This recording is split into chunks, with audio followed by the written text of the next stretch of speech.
रामायण का उत्तरकांड पढ़िए, जो तुलसीदास ने लिखा उसको पढ़िए या वाल्मीकि जी ने लिखा उसको पढ़िए। उसमें राम राज्य की कल्पना है। राम राज्य में जो सबसे पहला एम्फेसिस है वो बात हुई है स्वधर्म की। मनसा वाचा कर्मणा, अपने स्वधर्म का पालन करना ही राष्ट्रवाद है।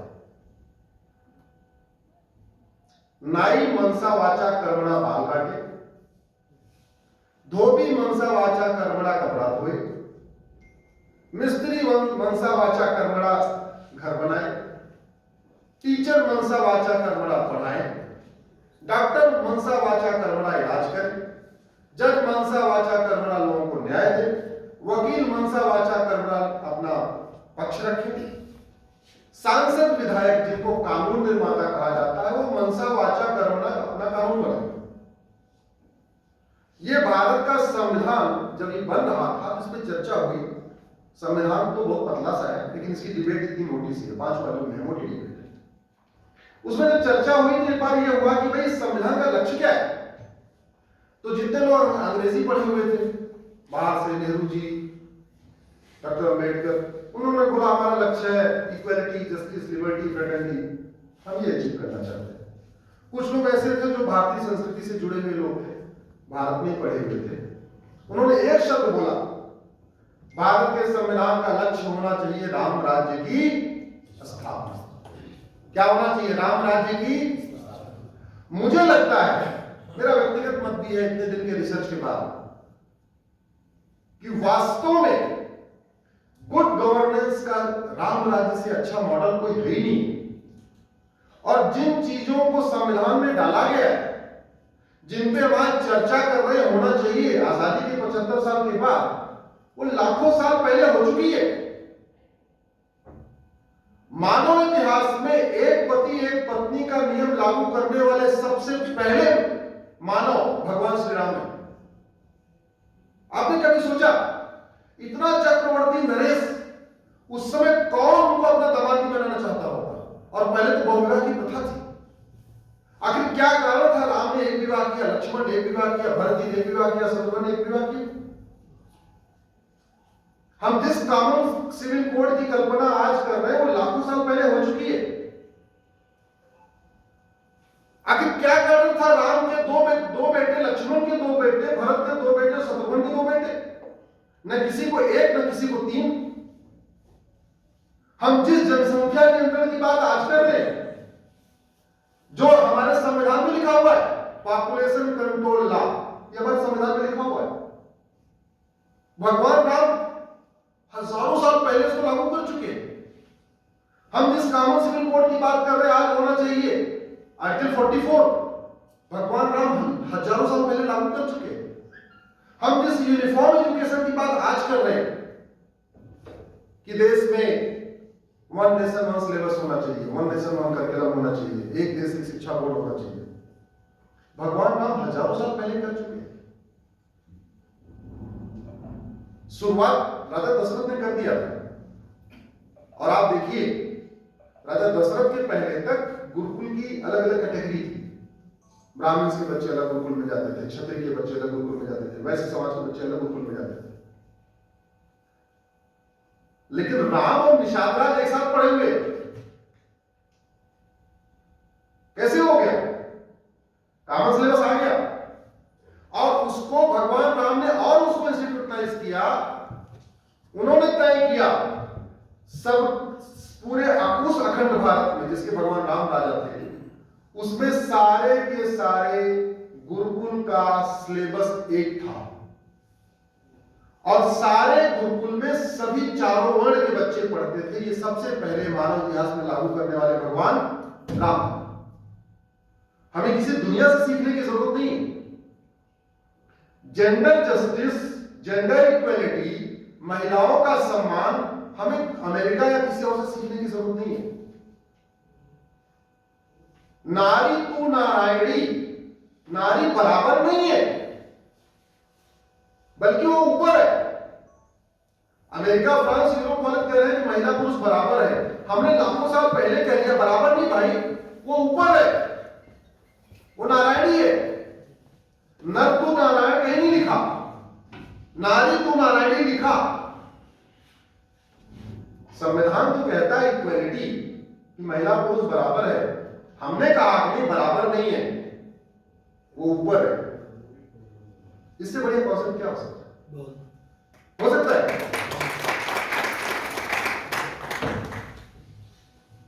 लेकिन हमारे साथ धोखा बहुत हुआ। जो काम मुगलों ने तलवार के दम पे किया था, वो सारा काम अंग्रेजों ने कानून बना के किया। और जो काम अंग्रेजों ने कानून बना के किया और कुछ छूट गया था, उसको हमारी आजादी के बाद सरकारों ने कानून बना के किया।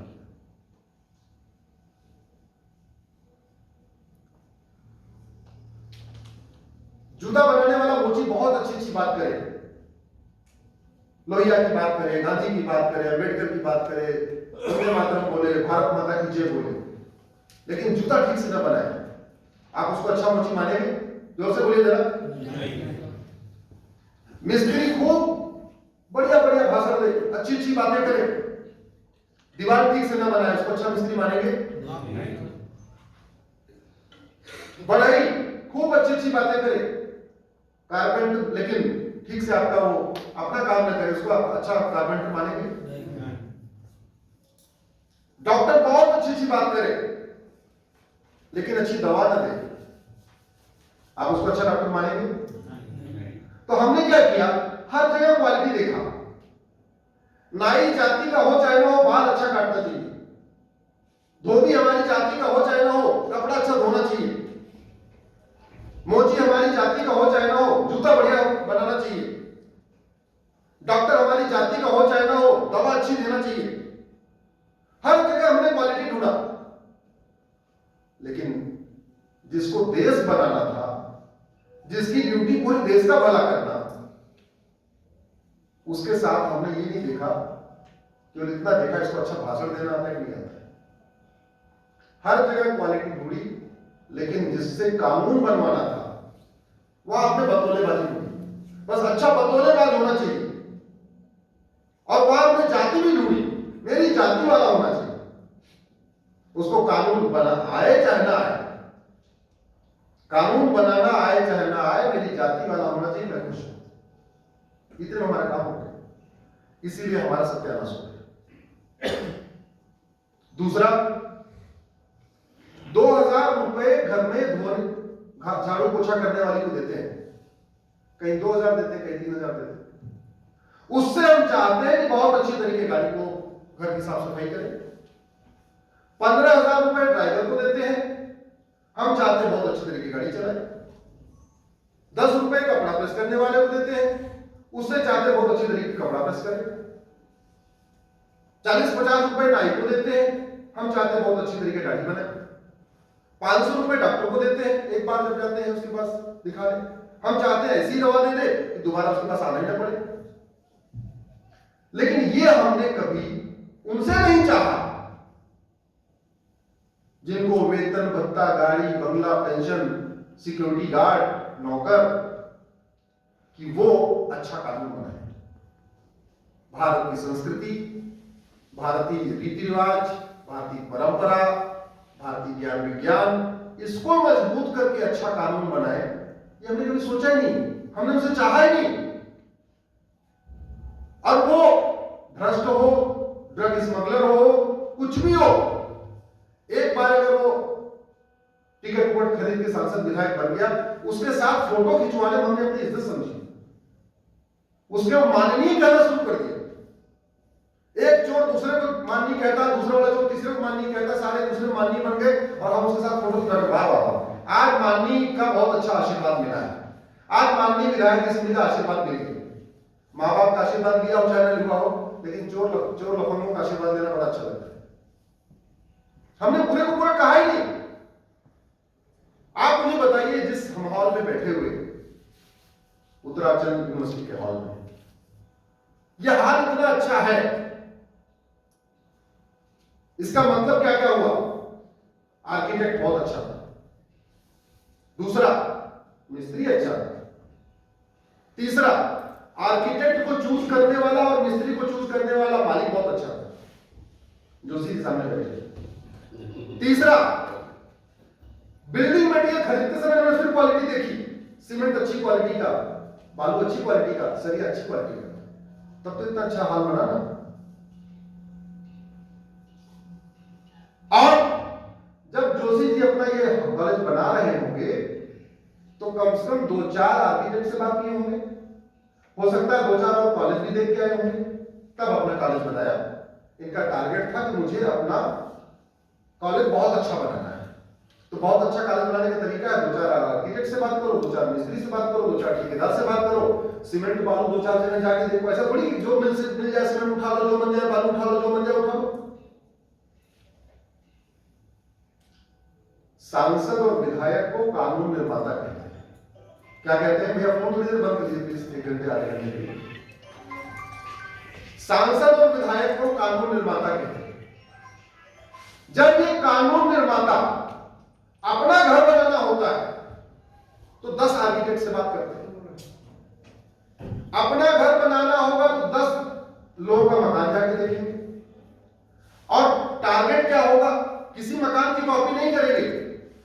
एक मकान के ड्राइंग रूम की कॉपी करेंगे, दूसरे की बेडरूम की करेंगे, तीसरे की किचन की करेंगे, चौथे की बालकनी की करेंगे, पांचवी की। टारगेट क्या होगा? इन 10 में हमारा वाला जो है सबसे अच्छा बने। ये टारगेट होता ही नहीं होता, हम लोग नहीं करते। सामान्य गांव का आदमी यही करता है।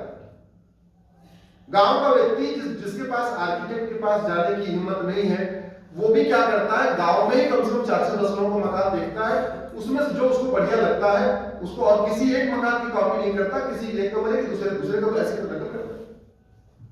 हमारे संविधान निर्माताओं ने संविधान बनाते समय 20 देशों 15 देशों का संविधान पढ़ा और 10 देशों के संविधान की कॉपी की। किसी से फंडामेंटल राइट उठाया, किसी से फंडामेंटल ड्यूटी उठाया, किसी से डायरेक्टिव प्रिंसिपल उठाया, किसी से फेडरल सिस्टम उठाया, सब उठाया। तो जब आज के 75 साल पहले हमारे संविधान निर्माताओं ने 15 देशों का संविधान पढ़ने के बाद उसमें से अच्छी अच्छी चीजें चूज करके संविधान बनाया, हमारी सरकारें आजादी के बाद उन्होंने कोई कानून बनाते समय क्यों नहीं 10 देशों का संविधान उठा देखा? ये शर्म की बात है।